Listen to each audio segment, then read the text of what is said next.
السلام عليكم لما أصحابتي وسلامتين ميل كستا dunida ka joogtaan kusoo dhawaada channelka Xaydarta waa casharkii saddexaad oo taxanaha oo ku saabsan barnaamijka Sony Focus Pro 16 casharadaas oo si free ah uga baxay channelkayga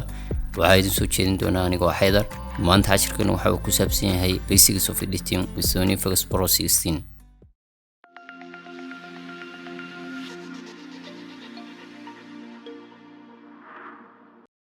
casharka saddexaad gudihiisa insha Allah waxaan kugu bari doonaa qaabkaad u abuuri lahayd project cusub qaabkaad u soo gelin lahayd media barnaamijka Sony Focus Pro sida video cod ama sawir qaabkaad u jarjari lahayd oo nasaari lahayd wax aan rabin muuqaalkaaga iyo shortcutyada aad badan adeegsan doonto marka aad jarjarayso muuqaal creating project cusub markaad abuurayso waxa aad tagaysaa marka hore file kadibna waxa leedahay new ama waxa taabanaysaa shortcutka Ctrl+N kadib waxa ku soo baxaya daaqadatan halkan waxaad gelinaysaa settingka uu leeyahay muuqaalka aad marka habeynayso tusaale ahaan muuqaalka aan habeynayo hadda waxa weeye 1920 by 1080 frame rate kiisuna waa 30 waxaad soo waafajinaysaa hadaad camera wax ku duubto settingkeeda iyo halka ayaad soo waafajinaysaa haddana hoos u degno halka waxaad ka bedelaysaa kaliya meesha guudka ayaa waxaad ka dhigaysaa best version balarka saas kaga tagaysaa sample mode-kana waxaad ka dhigaysaa disable sample haddii aad disable sample ka dhigin muuqaalkaagu sidatan ayuu noqonayaa markii hore haddaad saa u soo gelisay tusaale ahaan wuxuu yeelanayaa har premiska ayaa la isdhaafinayaa marka waa inaad halka iska xirtaa haddaad rabto inaanu muuqaalkaagu sidaa noqon kadib waxaa leedahay okay markaad saas samayso ayaa waxaad tagaysaa calaamadda save ay ku qoran tahay ama Ctrl+S ayaa taabanaysaa markaad ku dhufato waxa ku soo baxaya meeshaad ku save garan lahayd muuqaalka aad habeynayso kadibna save ayaa leedahay projectigaaga sida ayaa lagu save gareeyay importing media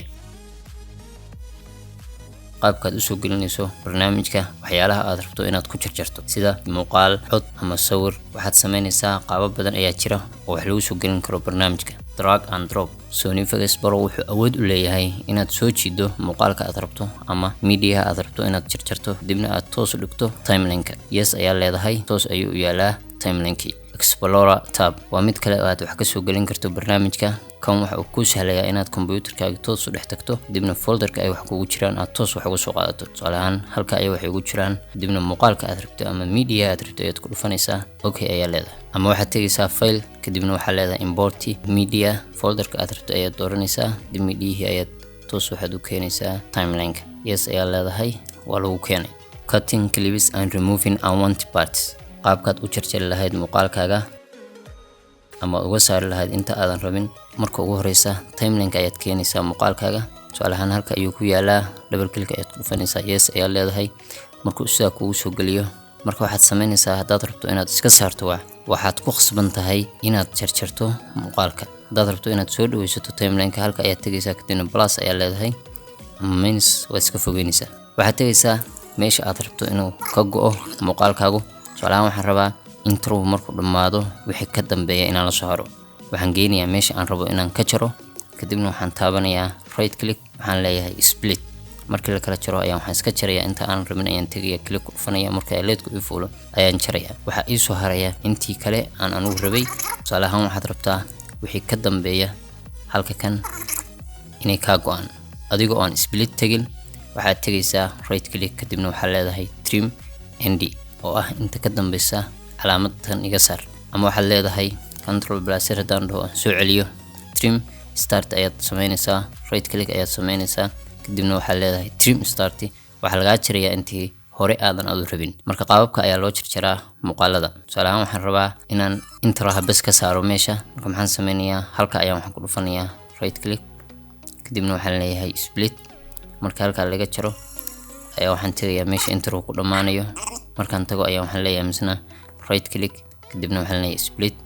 kadibna waxaan iska saarayaa inta dhexe labadii muuqaal ayaan isku dhajinayaa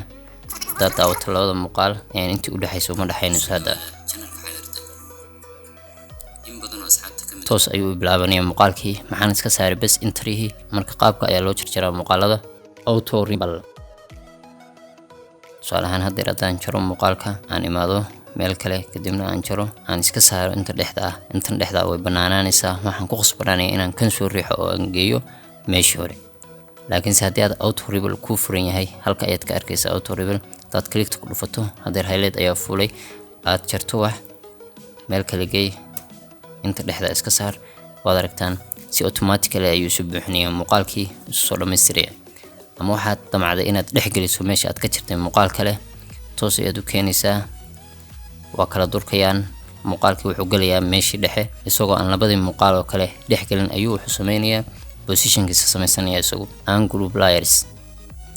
layers waxaad ku sameyn kartaa labada track oo midna codka yahay midna uu yahay videoga ayaad kala jari kartaa. waxaad sameynaysaa mid ayaad tegaysaa, kadibna right click ayaa leedahay, kadibna group ayaa leedahay, remove from ayaa leedahay,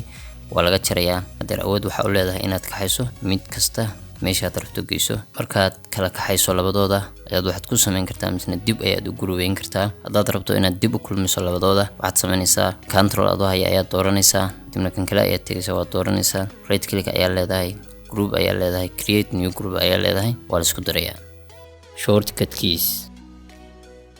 shortcutyada aad isticmaali doonto marka aad jarjarayso muuqaalka si uu waqtiga kugu soo yaraado waxaan ugu horeysiinaynaa marka aad rabto inaad muuqaal kala jarto meesha aad rabto ayaad tegaysaa, kadibna waxaad taabanaysaa keyboardka adoo tegaya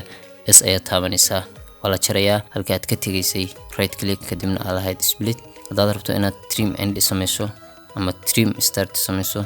waxaad taabanaysaa alta bracket ayaa xiraysa, waxaa laga jarayaa intii ka dambeysay calaamadda. waxaad tegaysaa meesha aad rabto inaad ka jarto inta ka horeysa calaamadda alta open bracket, waxaa laga jarayaa intii hore. haddaad rabto inaad koobiyeyso waad dooranaysaa muuqaalka aad rabto inaad koobiyeyso ama clipka aad rabto inaad koobiyeyso, control plus c ayaa leedahay, meesha aad rabto ayaad tegaysaa in lagu koobiyeeyo, control plus v inta ayaa lagu koobiyeynaya. waxaad rabtaa inaad ka laabato waxa aad samaysay waxaad taabanaysaa control plus z. waxaad rabtaa inaad kusoo laabato actionkii aad ka hore uga tagtay waxaad leedahay control shift z, waa lagu soo laabanaya. markaad rabto inaad laba layer kala qaato